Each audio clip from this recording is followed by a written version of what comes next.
En Radio Intereconomía, Pulso Geopolítico. Análisis sobre los nuevos desafíos mundiales. Presenta Rafa Jiménez.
En Radio Intereconomía, Pulso Geopolítico. Presenta Rafa Jiménez.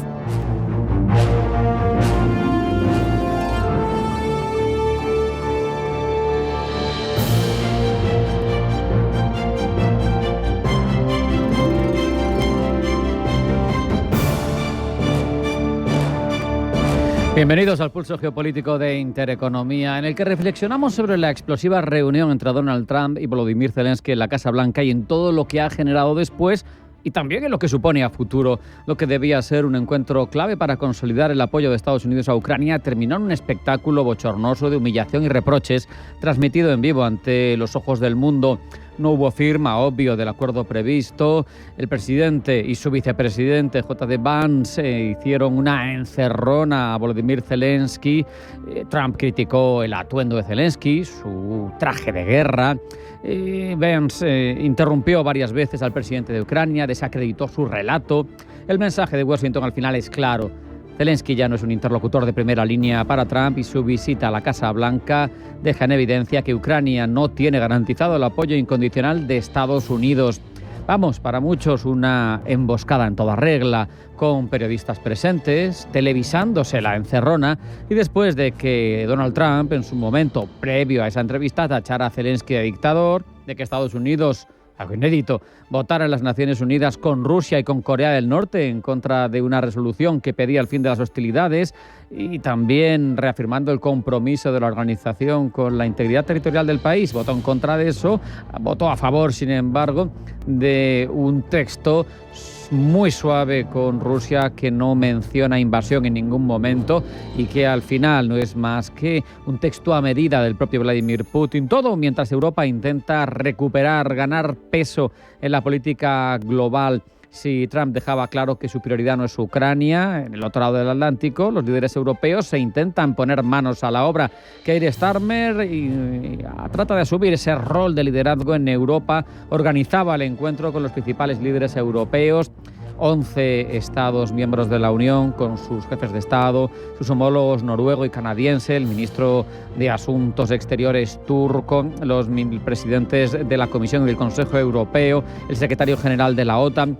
Había una cierta masa crítica en ese encuentro de Starmer, con un objetivo doble además. Por un lado, proponer una tregua en Ucrania para detener la escalada. Por otro, demostrar que Europa, la vieja Europa, la adormecida Europa, aún puede actuar como un bloque que tenga verdadero peso internacional, que tenga verdadera influencia más allá de ser el pepito grillo del mundo. Sin embargo, la realidad es que es difícil arrogarse esa capacidad cuando Europa es evidente que sigue dividida. Países como Francia y Alemania buscan una salida diplomática al conflicto. Naciones del este de Europa como Polonia y los estados bálticos desconfían de cualquier intento de tregua que dejen a Vladimir Putin en una posición ventajosa. Y a todo esto, con la propuesta de tregua encima de la mesa, sigue la incógnita de cómo piensa reaccionar ante esa iniciativa el propio Donald Trump. Ya en su primer mandato dejó muestras de que despreciaba el liderazgo europeo y este no parece que vaya por un camino demasiado diferente. Eso sí, la idea de tregua impulsada por Europa podría seducir a Trump en la medida en la que le permitiría bajar el gasto en Ucrania, que es algo que también le parece interesante y reclama al propio Donald Trump, aunque que podría, por otro lado, en clave negativa, interpretarlo como una intromisión, una injerencia en las negociaciones de paz que desarrolla con Rusia. Moscú, entre tanto, observa desde la tranquilidad que le da esa connivencia que mantiene con ellos Donald Trump y dice que la cumbre de Starmer no busca la paz, que lo único que busca es armar a Ucrania y, por lo tanto, prolongar la guerra. Dice que es una maniobra de rearme y que les gusta mucho el perfil de Donald Trump porque tiene un enfoque frío, calculador, y creen que Washington no era otra cosa más que presionar a Ucrania para que acepte la negociación favorable a Moscú. Eso sí, China y otros actores globales juegan un papel fundamental en la ecuación global del mundo. Si Europa lograra articular una propuesta seria de tregua, incluso podría presionar a Moscú para que considerara alternativas ante la prolongación indefinida de la guerra.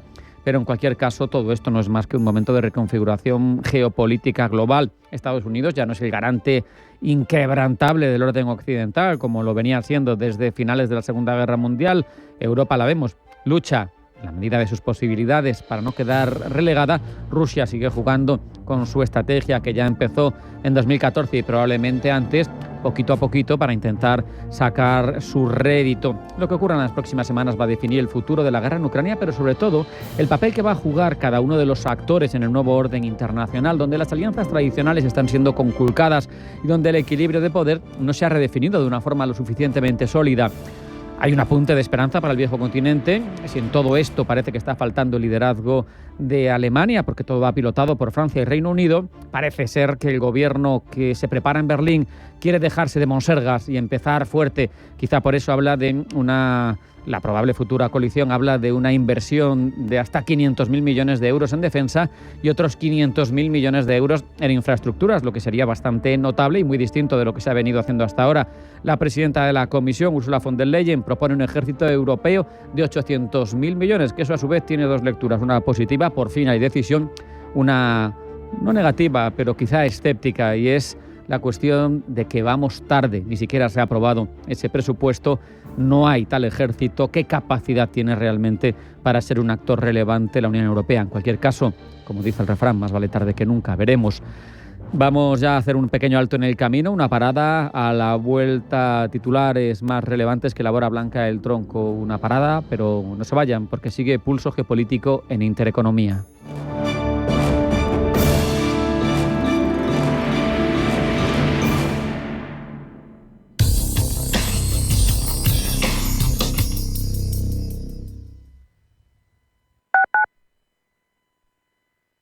Estamos en constante cambio. El mundo cambia. Cambia nuestro entorno. Cambios que nos hacen reflexionar. Cambios que nos hacen apostar por fórmulas diferentes. En la radio apostamos por el sector inmobiliario. Súmate al cambio con IDE Inmobiliario. Cada miércoles y jueves a las 11 de la mañana con Elena Fraile en Radio Intereconomía. Nos sumamos al cambio. Somos aquello que siempre quisiste ser. Creamos aquello que siempre quisiste tener. Las reglas del juego han cambiado. Somos traders. Operamos. Black Bear Broker. El broker de los traders. Si eres emprendedor, profesional o empresario y quieres estar al día en los temas que afectan a tu empresa, Cultura Emprende es tu programa. De la mano de Alejandra Rompedrique, Víctor Delgado y Ángel Calvo Mañas, conocerás las experiencias de otros empresarios y estarás al día en marketing, formación, tecnología, fiscalidad, eventos y más. Los viernes de 6 a 7 de la tarde en Radio Intereconomía. Si una persona sale de un punto A por un camino difícil y otra sale de un punto B por un camino más cómodo, ¿se encontrarán? Acompañamos a personas en situación vulnerable desde la infancia hasta el final de su vida, porque nosotros no creemos en las coincidencias, creemos en las oportunidades. Fundación La Caixa. Solo es progreso si progresamos todos. Si te gusta el séptimo arte, Vivir de Cine es tu programa. Dirigido y producido desde Hollywood por José Ignacio Cuenca y presentado por María Ayer. Toda la actualidad del cine, estrenos, festivales y críticas, sin olvidar los clásicos. Los viernes a las 12 de la noche, Vivir de Cine, en Radio Intereconomía.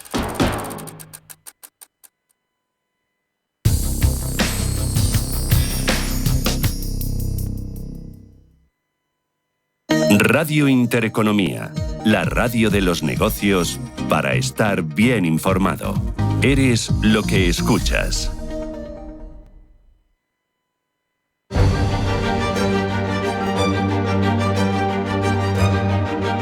En Radio Intereconomía, Pulso Geopolítico.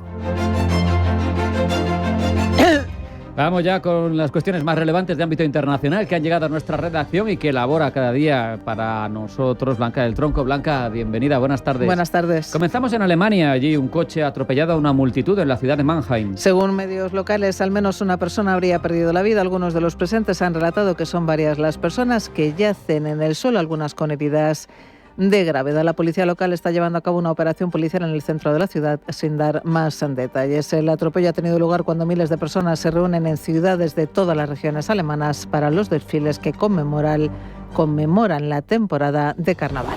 Entre tanto, continúan los movimientos diplomáticos para poner fin a la guerra en Ucrania. Todo ello después de que ayer domingo los líderes europeos lanzaran un plan para que Europa garantice la seguridad de ese país cuando finalice la guerra con Rusia, un plan que pretenden sea respaldado por Estados Unidos. Eso sí, la otra parte en discordia, Rusia responde a Europa que armar a Ucrania no es precisamente un plan de paz. El Kremlin asegura en respuesta a la iniciativa europea para Ucrania que financiar el ejército ucraniano no es un plan de paz. Para Dmitry Peskov es más un plan, dice, para la continuación de las acciones militares. Estados Unidos suspende operaciones cibernéticas ofensivas contra Rusia. Según informa la cadena de televisión CNN, que cita como fuente un alto funcionario estadounidense, asegura que la suspensión es un golpe importante para la seguridad de Estados Unidos. Esta pausa en las operaciones cibernéticas ofensivas contra Rusia hará que Washington sea más vulnerable a posibles ciberataques de Moscú. Nos vamos hasta Oriente Próximo porque Israel detiene la entrada de ayuda humanitaria en Gaza tras expirar la primera fase de la tregua. La decisión del primer ministro israelí Benjamin Netanyahu de bloquear la ayuda a Gaza sigue suscitando la condena internacional justo en el momento en el que tiene que negociarse la segunda fase del alto el fuego con una propuesta árabe para prorrogar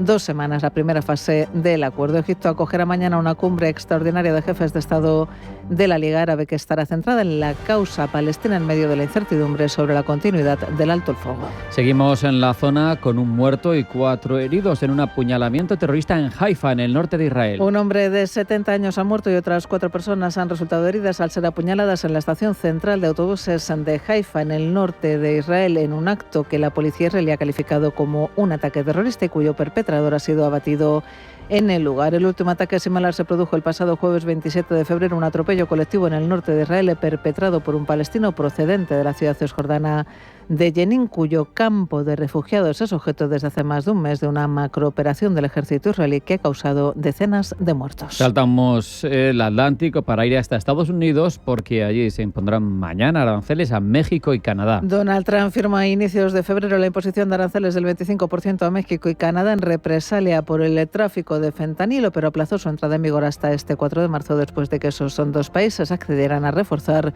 los controles fronterizos. Los expertos advierten de que la imposición de aranceles a México y Canadá, socios comerciales principales de Estados Unidos, podría disparar la inflación y afectar al bolsillo de los consumidores estadounidenses. China, entre tanto, estaría barajando medidas contra las exportaciones agrícolas y alimenticias estadounidenses en respuesta a la intención de Washington de elevar hasta el 20% los aranceles adicionales que se aplican a los productos de este país asiático. Terminamos los titulares en Europa porque el Papa continúa ingresado en el Hospital Gemelli de Roma. Según el último parte médico, el Papa Francisco ha descansado bien toda la noche, sigue estable y no ha necesitado ventilación mecánica no invasiva en las últimas horas tras el episodio de broncoespasmo que sufrió hace unos días.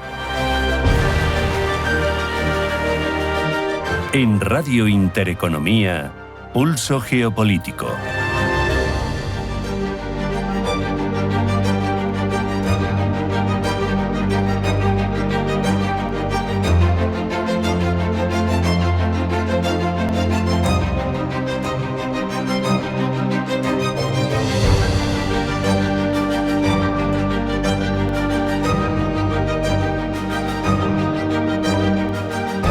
Una vez sentadas las bases, ahondamos en la información ya en forma de crónicas, Blanca. Rusia rechaza de plano la iniciativa europea de paz para Ucrania. Para el Kremlin, financiar al ejército ucraniano no es un plan de paz, es seguramente, dice el portavoz del Kremlin, Dmitry Peskov, la continuación de las acciones militares. De esta forma valora Rusia la cumbre informal celebrada ayer domingo en Londres, en la que se dieron los primeros pasos para que los países europeos garanticen la seguridad ucraniana. Así se llega a un acuerdo con Rusia que detenga la guerra. Gemma González. Europa ha querido escenificar este fin de semana su apoyo sin ambajes a Volodymyr Zelensky tras el ninguneo de Donald Trump al líder ucraniano el pasado viernes en la Casa Blanca. Reunidos en Londres, 17 de los principales líderes europeos, se ha decidido que junto al Reino Unido presentarán un plan para poner fin a la guerra de Ucrania que tratará de ser acordado con Estados Unidos. En la cumbre se acordó reforzar la ayuda militar a Ucrania, así como aumentar las capacidades defensivas del país. Ursula von der Leyen, presidenta de la Comisión Europea. Tenemos que poner a Ucrania en una posición de fuerza en la que tenga los medios para fortificarse y protegerse, desde la supervivencia económica hasta la resistencia militar. Es básicamente convertir a Ucrania en un puercoespín de acero indigerible para los posibles invasores. Y es que, tal y como dice el primer ministro británico Keir Starmer, este es un momento único para la seguridad del continente. Iremos más allá para desarrollar una coalición de voluntarios que defienda un acuerdo en Ucrania y garantice la paz. No todas las naciones se sentirán capaces de contribuir, pero eso no puede significar que nos quedemos de brazos cruzados. Por el contrario, los que estén dispuestos intensificarán la planificación ahora con verdadera urgencia. El Reino Unido está preparado para respaldar esto con botas en tierra y aviones en el aire, junto con otros. Europa debe hacer el trabajo pesado. Francia y Reino Unido liderarán el trabajo. El presidente francés Emmanuel Macron ya ha adelantado que han puesto sobre la mesa una tregua en el aire, el mar y las infraestructuras energéticas de Ucrania, que duraría un mes. La clave estará en cómo financiar estas medidas. El presidente francés estima que Europa necesitará unos 200.000 millones de euros. En cuanto a la posibilidad de que se envíen tropas europeas a Ucrania, lo que se haría en la segunda fase del plan, el ministro español de Asuntos Exteriores, José Manuel Álvarez, no confirma si España lo hará. No es un problema del envío de tropas o no envío de tropas, es un problema en estos momentos político-diplomático. Ese es el momento en el que estamos, de asegurarnos a qué llamamos paz.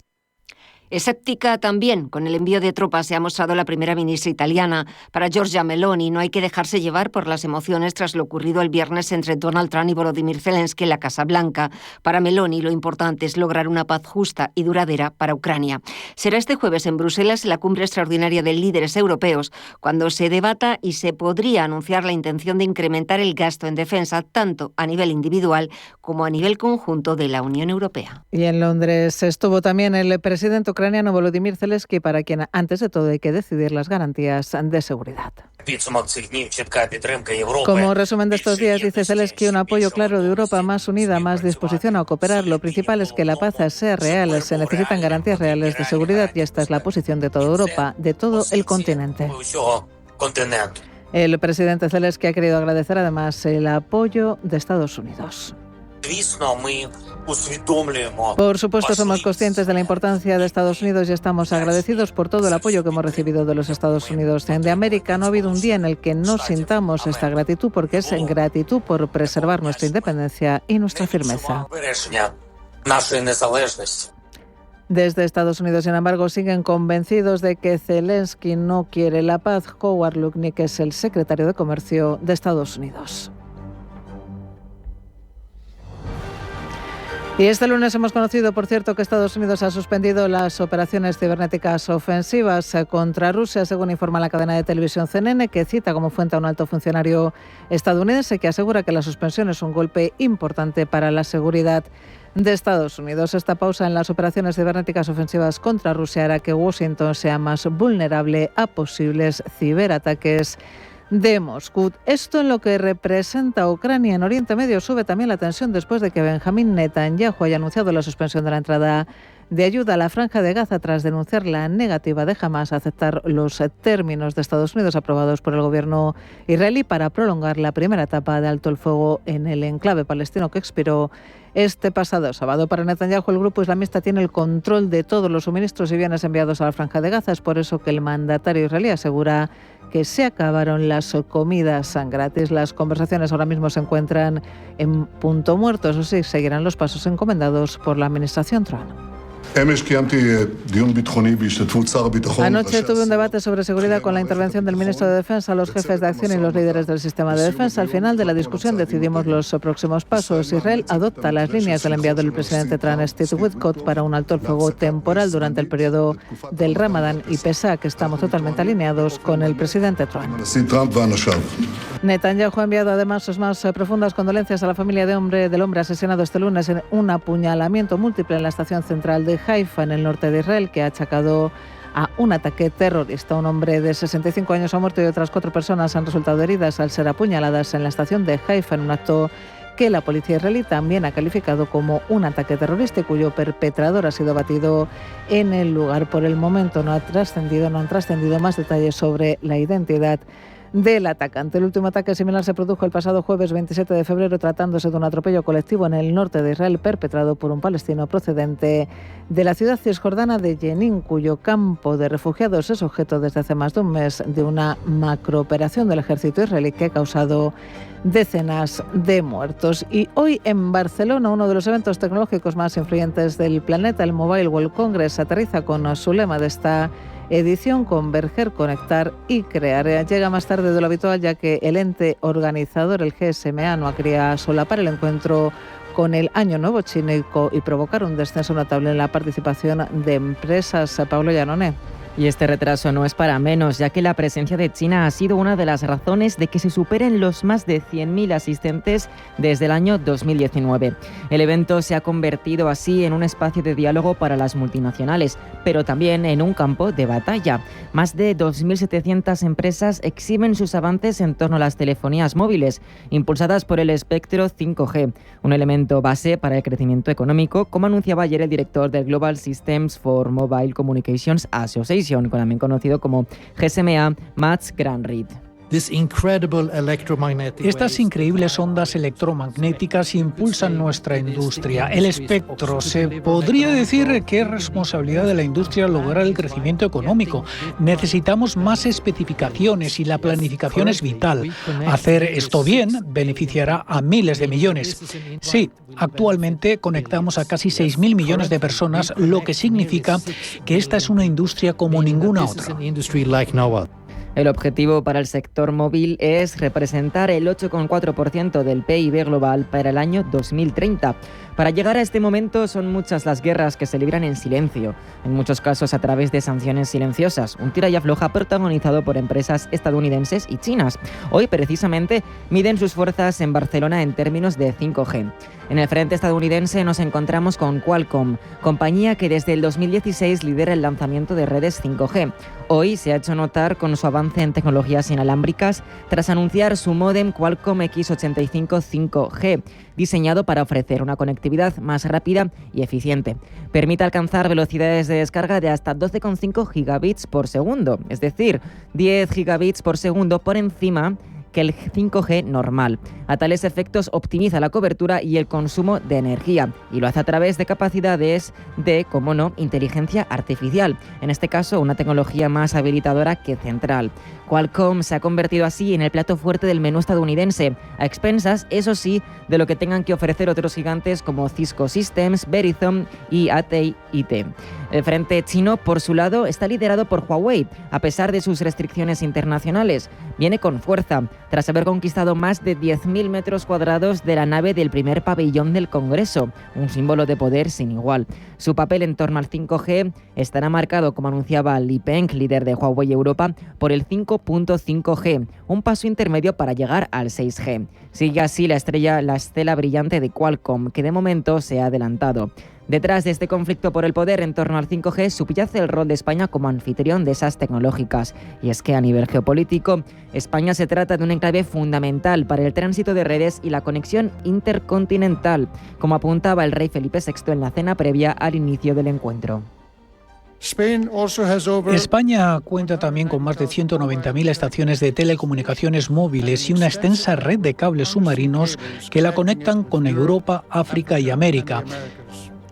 De hecho, el cable que conecta España con Estados Unidos de América es el más rápido del mundo. Se trata de la 13ª ocasión en la que el rey acude al encuentro, que empezó en el año 1987. Desde entonces han sido numerosos los anuncios disruptivos que han tenido lugar en Barcelona. Esta edición ya empieza fuerte y promete traer nuevos game changers tecnológicos, muy previsiblemente centrados en ese 5G cada vez más cerca del 6G, con la inteligencia artificial como habilitador. En Radio Intereconomía, Pulso Geopolítico. Presenta Rafa Jiménez.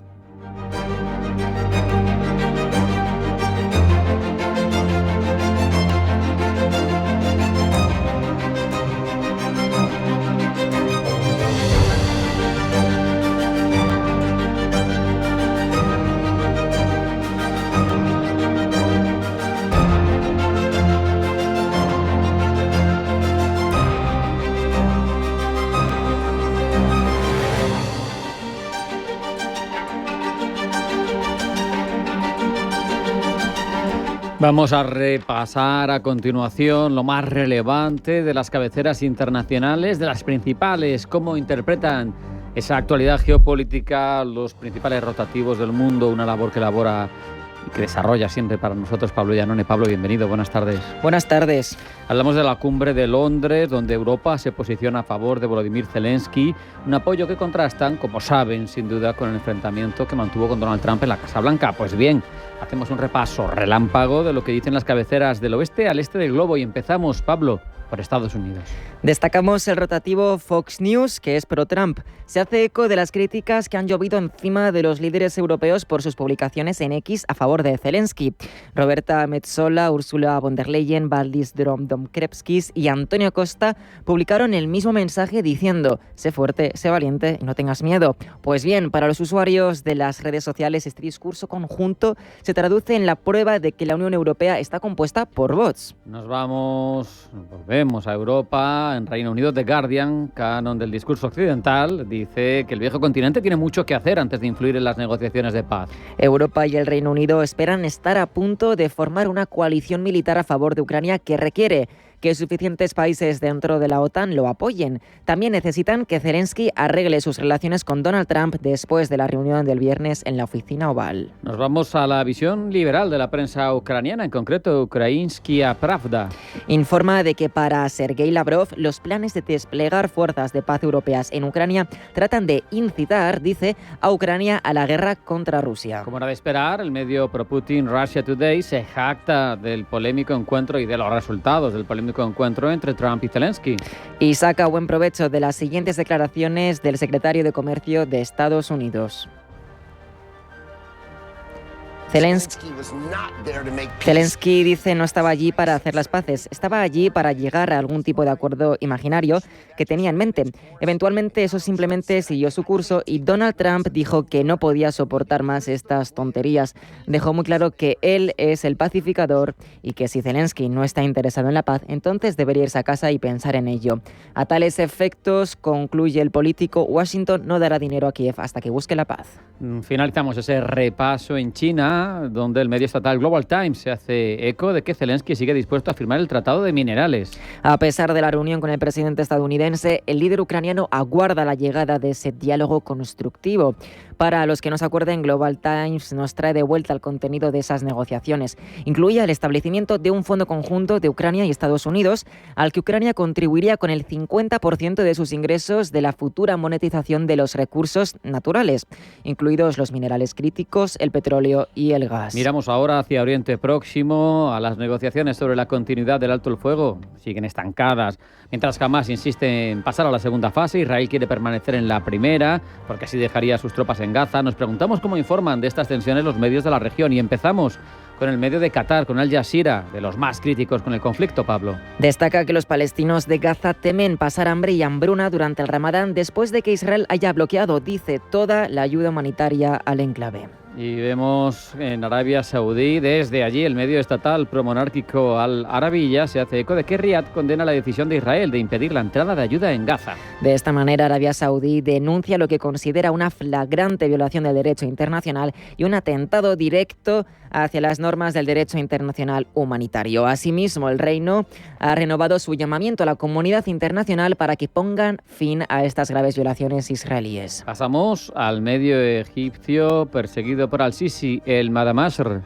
Dice que Israel fuerza los términos de las negociaciones al mantener como rehenes a casi 2 millones de palestinos en la franja, cortándoles el acceso a alimentos, suministros médicos y combustible. También nos fijamos en Irán, donde el medio ultraconservador El Kayhan, seguido de los ayatolás del régimen teocrático, habla del regreso al genocidio por parte de Israel. El medio iraní dice que el régimen sionista, además de detener el bloqueo de ayuda humanitaria, ha aprobado una ley que permite al ejército llamar a filas a 400.000 soldados de reserva adicionales. Esto, dice, representa un aumento de 80.000 soldados en comparación con la orden anterior, que aprobó una movilización máxima de 320.000 soldados de reserva. Y finalizamos el repaso de cabeceras llevando a escrutinio una figura geopolítica y cómo lo tratan los diversos medios. Pero en este caso, esta semana le toca la mano derecha de Trump, J.D. Vance. Se ha ganado la atención de los medios después de participar en la acalorada discusión con Zelensky en el despacho Oval. Sin embargo, lo vamos a dejar para mañana porque se nos ha acabado el tiempo de las cabeceras. Gracias, Pablo. A vosotros.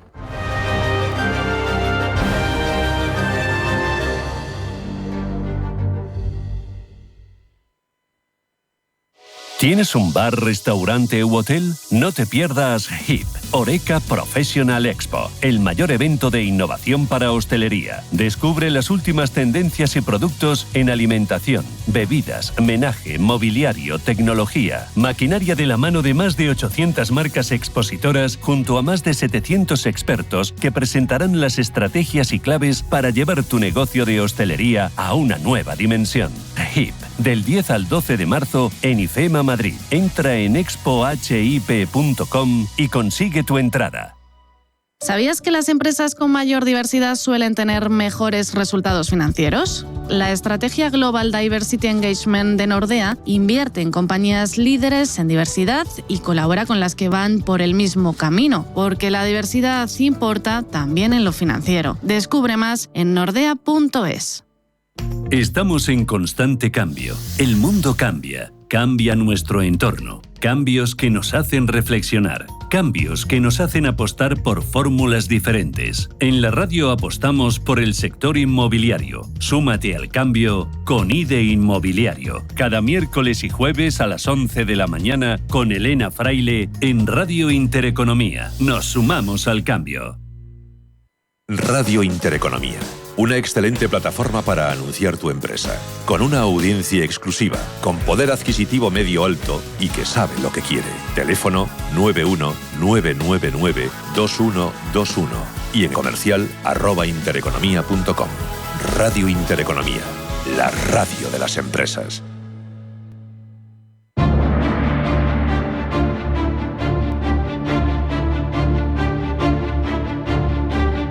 En Radio Intereconomía, Pulso Geopolítico.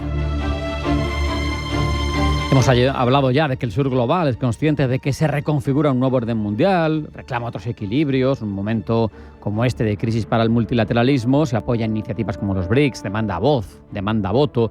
Sabemos en concreto, y dentro de una parte de ese sur global, cómo África está en buena disposición por materias primas, por demografía, para pesar mucho más a futuro, sobre todo en la segunda mitad de este siglo XXI y hacia el final. Pero el hecho es que habitualmente en el mundo occidental, lo relativo a la realidad que se vive en los países de África, África apenas se cuenta.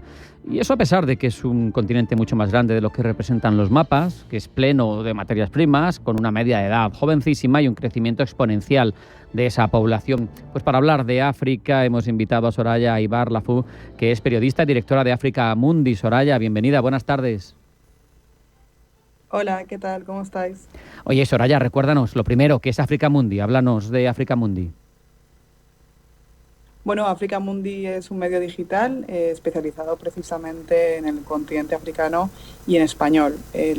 Realmente lo que intentamos es cubrir un hueco informativo que no existe en el panorama mediático, por lo menos en España. Sí que existe en otros países europeos como Francia o Reino Unido, pero en nuestro contexto no existe. Entonces nosotros intentamos básicamente difundir sobre la actualidad africana y también explicar el porqué de las cosas. Claro.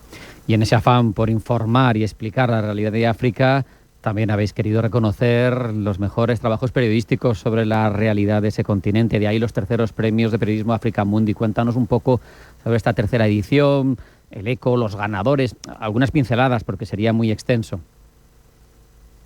Desde luego. Bueno, al final es una ocasión, ¿no?, de reconocer, como bien decías, todos esos trabajos periodísticos que se han realizado a lo largo de este último año en habla hispana, ¿no? O sea, reconociendo trabajo de habla hispana alrededor del continente africano, y el que hemos reconocido también ese trabajo en diferentes categorías, ya bien sea la categoría de prensa escrita, como un reportaje, o a través de la fotografía con la mejor publicación fotográfica del año.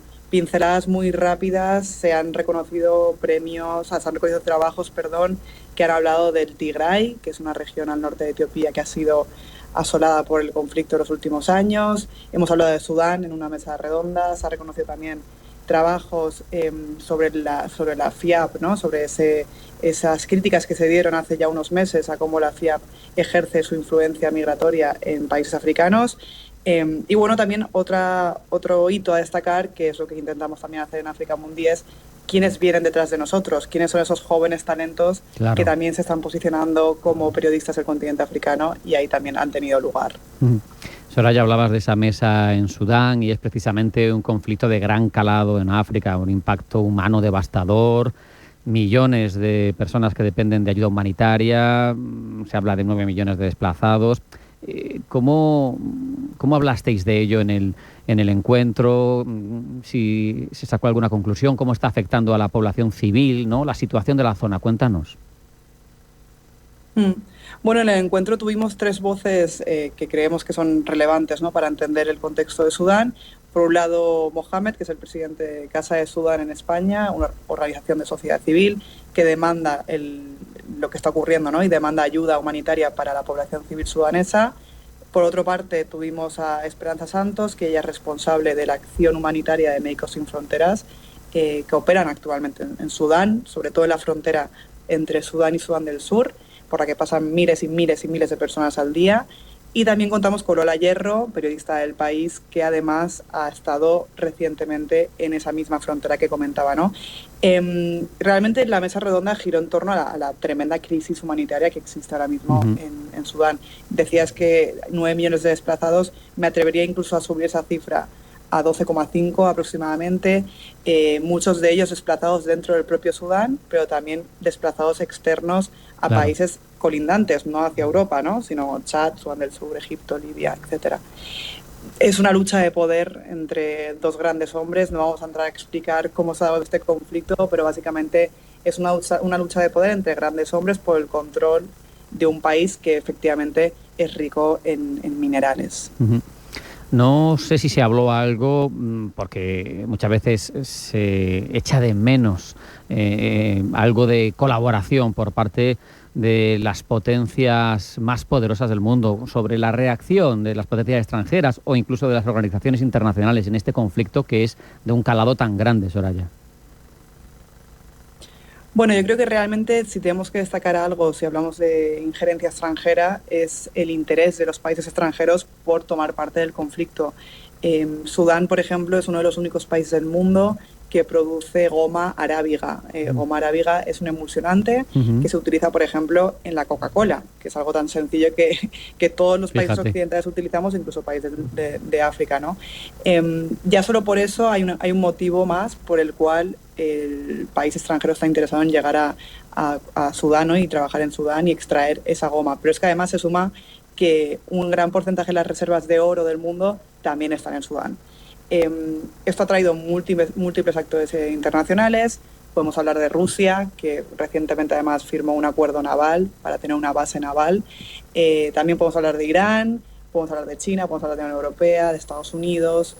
Todos ellos han tomado una parte en el conflicto, financiando a una o a otro lado, sobre todo financiando a las fuerzas de apoyo rápido, que son precisamente los que controlan las grandes minas de oro. Si me permites acercar el foco algo más a la geopolítica española, Soraya, desde África lo más llamativo que nos llega es que España y Argelia han normalizado relaciones tras años de crisis, ¿no? Así es, tras casi 3 años de crisis diplomática, España y Argelia han dado señales públicas en los últimos días, ¿no?, de que han mejorado esas relaciones bilaterales, un hito que debemos de destacar teniendo en consideración que a su vez España y Marruecos han afianzado también su relación, lo cual es paradójico cuando realmente Argelia y Marruecos son grandes enemigos dentro de la región del norte de África, ¿no? Veíamos, pues, por ejemplo, en la última reunión del G20 que se celebró en Sudáfrica, como Exteriores, ¿no?, a través de Álvarez, compartía una foto por redes sociales con su homólogo argelino.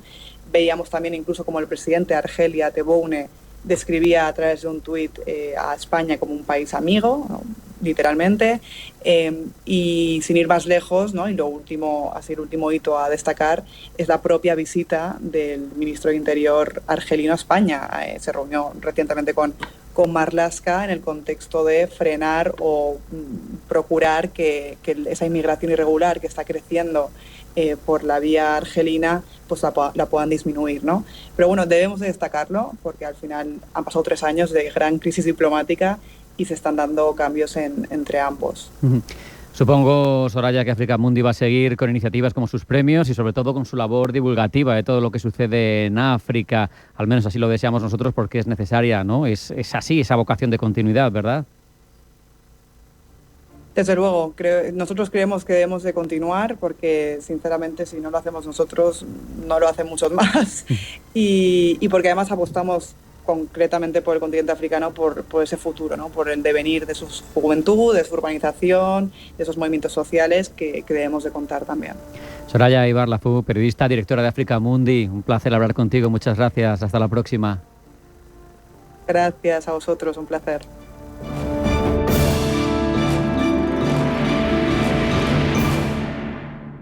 Dicen que en esta vida hay que vivirlo todo. Viajar, bailar, reír y soñar. Atravesar desiertos para llegar más allá. Sentir el arte y sentirte parte. Escuchar el silencio o romper la hora a la hora que tú quieras. Aragón, el lugar para vivirlo todo. Mar Azul, la fuerza del azul para tu cuerpo. Rico en ficocianina, un poderoso antioxidante que refuerza tu sistema inmunológico y te llena de energía. Menos cansancio, más vitalidad, más defensas. Bébelo cada día y siente la diferencia. Mar Azul, el impulso natural que tu cuerpo necesita. Encuéntralo en Sol Naturaleza o llamando al 91 31 31 409. Mercado de divisas, la actualidad del euro, el dólar, la libra y todo el mercado Forex. Un programa presentado por Alba Puerro. Elige tu propio camino en el mundo de la inversión. Mercado de divisas, los miércoles de 10 a 11 de la noche en Radio Intereconomía.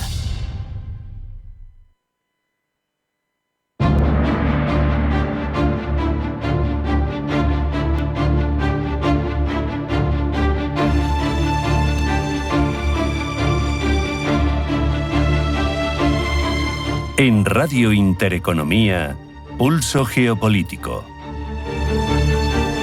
Echamos ahora un vistazo a otro continente, América, y en concreto a un país que ha marcado en gran medida la geopolítica de la primera potencia mundial y de su patio trasero. Me refiero a Cuba, que desde que llegara Fidel Castro al poder en 1959 ha condicionado todas las relaciones internacionales del continente. Pero en este punto de la historia, ¿cómo siguen las cosas cuando Fidel Castro ya no está, cuando Raúl Castro prácticamente por enfermedad tampoco está? Y eso lo hablamos con Sergio Castaño, coordinador del grado de Relaciones Internacionales de la Universidad Internacional de La Rioja. Sergio, bienvenido, buenas tardes. Hola, ¿qué tal? Buenas tardes.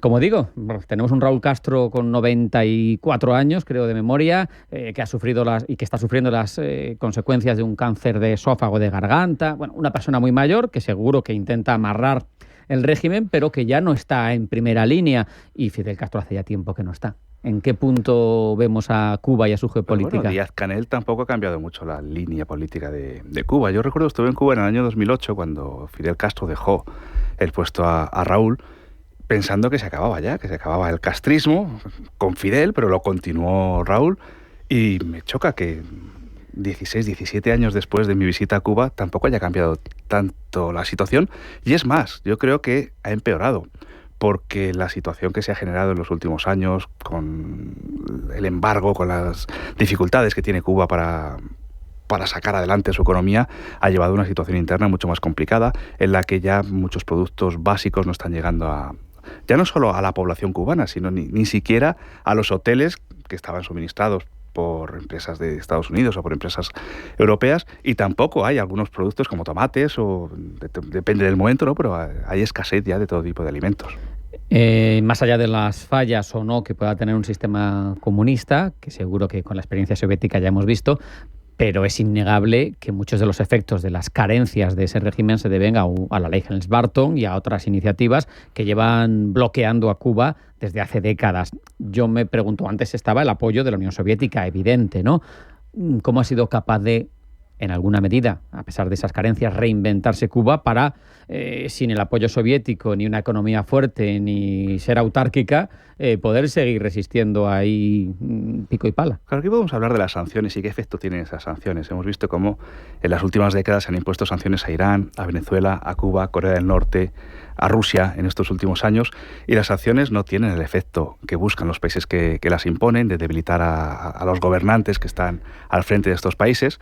Y al final lo que hacen, lo que han hecho en Cuba y han hecho en otros países, es utilizar esas sanciones como justificación para explicar la situación del país y afirmar a su sociedad que si no existieran esas sanciones, pues en este caso la economía cubana pues funcionaría mucho mejor. ¿Cómo ha hecho Cuba? Pues la verdad que la situación en Cuba es delicada, ¿no? Impacta el ver esos vehículos de los años 50 que siguen circulando por las calles, porque tan solo llegan vehículos nuevos. Yo recuerdo cuando estuve había algún vehículo chino, los Lada todavía, los coches rusos Lada todavía seguían circulando, pero coches Lada de los años 70, años. Claro, la necesidad 80. agudiza el ingenio, Sergio. O sea, sí. por eso siguen circulando los coches de los 50, ¿no? Porque... Pero eran los vehículos que enviaba la Unión Soviética. Claro. Y es verdad que cuando se desintegra la Unión Soviética y quedan ya muy poquitos sistemas comunistas, queda Cuba, queda Vietnam, Corea del Norte, China, pero China con una estructura que, aunque políticamente es comunista, es capitalismo, pero integró desde el año 78, China se integra en la economía del capitalismo, en la economía liberal, y por tanto es un sistema político, un sistema de Estado diferente a lo que es el comunismo como se entendía la Unión Soviética. Pequeño timonel dejó su huella, ¿verdad? Sí. Deng Xiaoping. Tremendo. Y cómo se ha entendido en Cuba hasta ahora. Y es curioso lo de Cuba, porque cuando tiene lugar la revolución cubana en el año 59, Fidel Castro, el Che Guevara, Raúl Castro, no eran unos comunistas convencidos, sí que tenían sus ideas revolucionarias, pero eran muy nacionalistas, populistas. Lo que pasa es que se genera tal tensión con Estados Unidos que lo que hacen es buscar el refugio en la Unión Soviética, y a partir de ahí articulan un sistema que les ha permitido mantenerse en el poder, incluso después de la muerte de Fidel Castro, y incluso con un Raúl Castro en la situación que le tenemos ahora mismo. Si tenemos una visión en retrospectiva, ha influido, ¿no?, Cuba a lo largo de los años en los movimientos revolucionarios de Iberoamérica.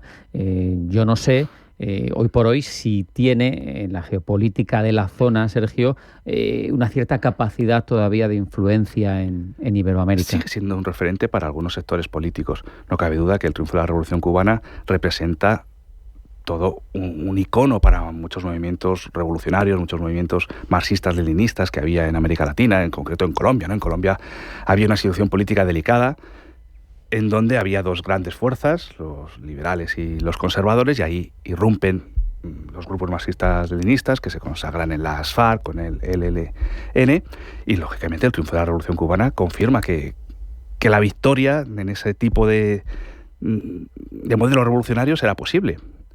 Si nos vamos a Perú, se crea Sendero Luminoso, los Montoneros en Argentina, los Tupamaros en Uruguay, muchos movimientos que se inspiran en la Revolución Cubana porque entienden que es posible, mediante estos procesos revolucionarios, conseguir hacerse con el poder. Y ese referente cubano, que durante la época de la división de bloques de la Guerra Fría, pues fue claro para la evolución geopolítica de la zona, los intereses de Estados Unidos, cuando se integra la Unión Soviética, es verdad que Cuba queda en una situación muy delicada porque no tenía apoyos. Y a pesar de ello, pudo mantener el sistema político y con el paso de los años volver a situarse como un referente para Venezuela, para Nicaragua, Bolivia, la propia Ecuador de Rafael Correa. Fueron muchos países en esa oleada, lo que se llamó la marea rosa en América Latina, que ahora algunos ya la definen como la galaxia rosa, porque se ha ampliado mucho más con la entrada de Lula da Silva, no en el presente mandato, sino en el anterior. Sí. Eso llevó a una oleada progresista en América Latina en la que Cuba vuelve a situarse como referente. Y ahí tenemos pues, iniciativas como el ALBA, o la ALBA, donde Cuba, Venezuela, pues aparecen como los...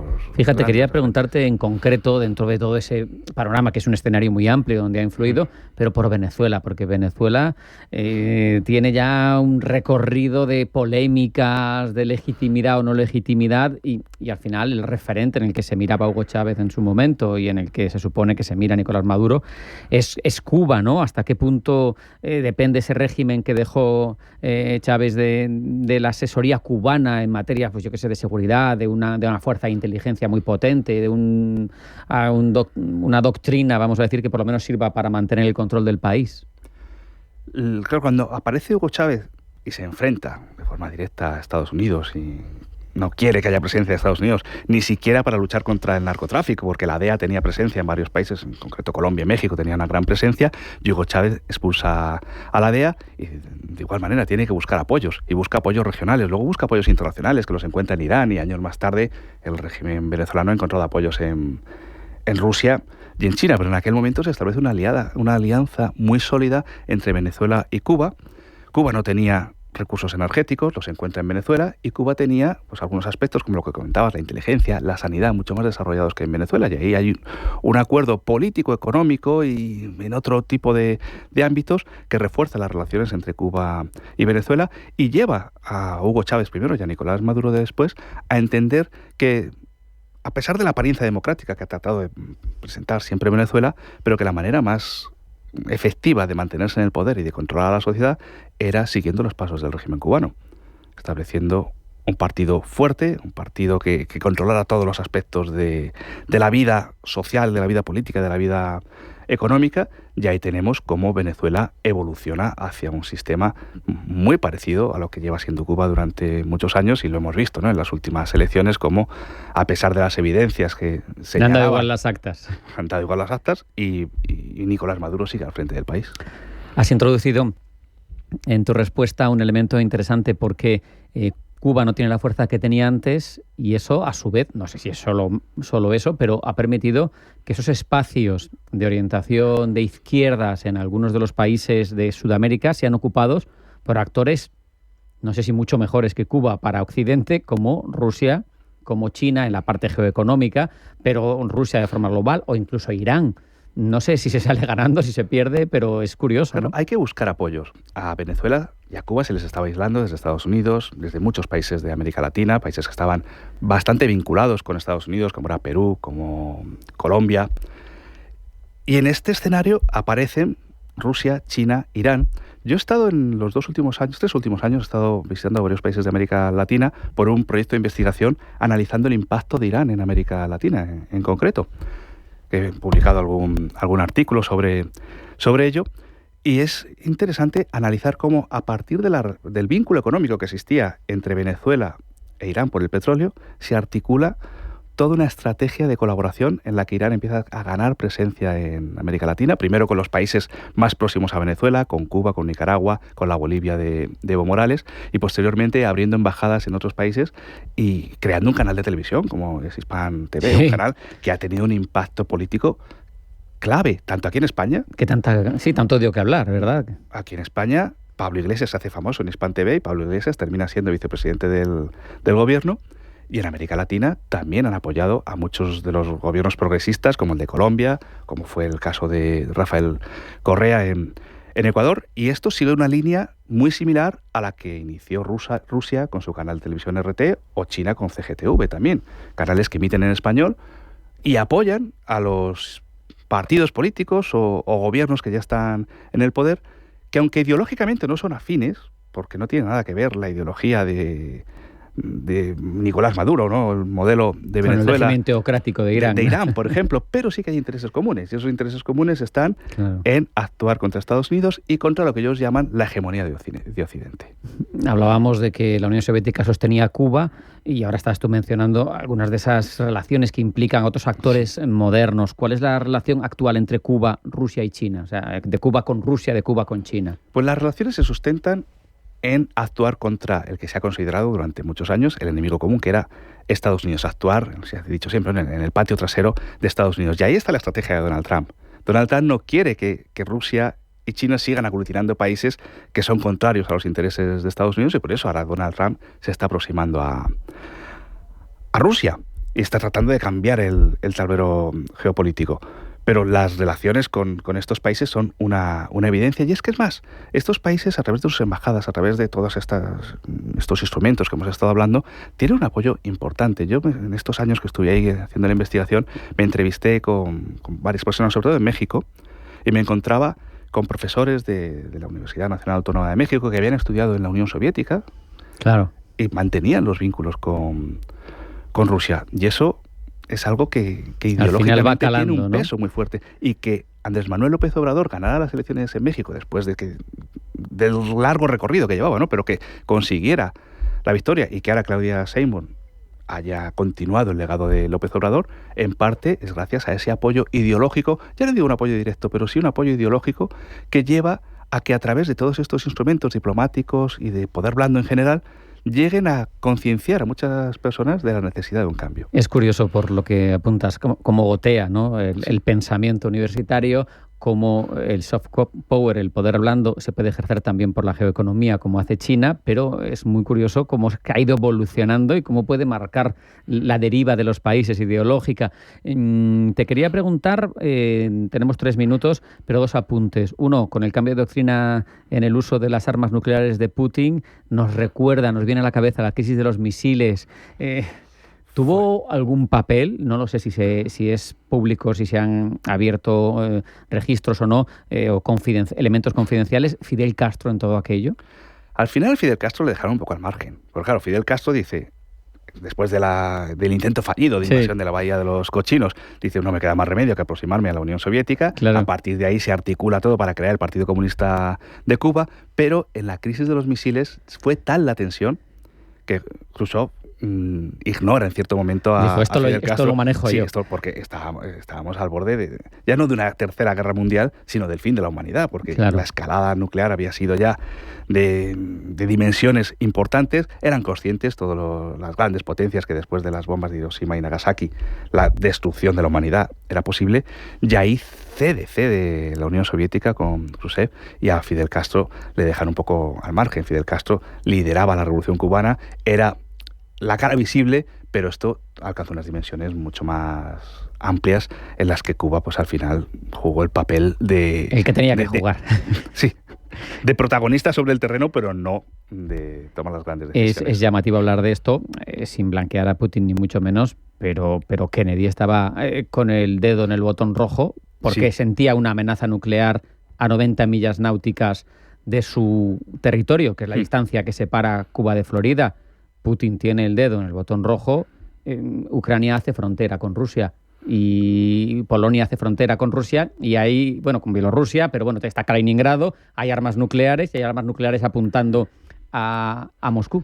Al final hay paralelismos. Sí, cuando analizamos la realidad internacional, la geopolítica, pues hay que profundizar en muchas cuestiones. Es cierto que pues no siempre nos presenta la información completa, pero las amenazas, y esto pues es parte del juego internacional y del juego de equilibrios, y todos pues tratan de ganar posiciones, y en este caso pues la OTAN ha ido avanzando, lógicamente, tratando de incluir incluso a Rusia, ¿no? En el año 2004 hubo una negociación y hay con misiles Rusia. nucleares en territorio europeo, en suelo de Alemania, en suelo de Holanda, que son de Estados Unidos y que apuntan a Rusia, que eso hay gente que no lo sabe. Tenemos 45 segundos para despedir, o menos. ¿Qué futuro le ves al régimen castrista, Sergio? Pues yo lo veo estable, porque hace 3 años parecía que se acababa porque la gente se lanzó a la calle. A pesar de esa necesidad y esa carencia absoluta que mencionabas. Siguen controlando todos los mecanismos de poder para evitar que haya movimientos sociales que puedan acabar con el régimen.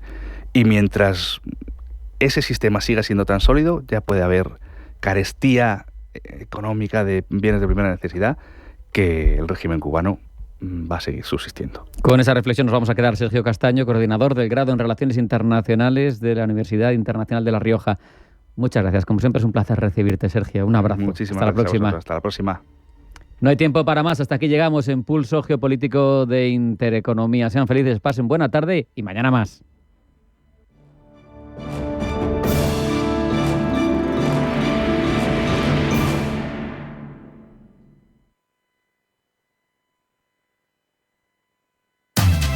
Explora la revolución digital en Cripto Capital.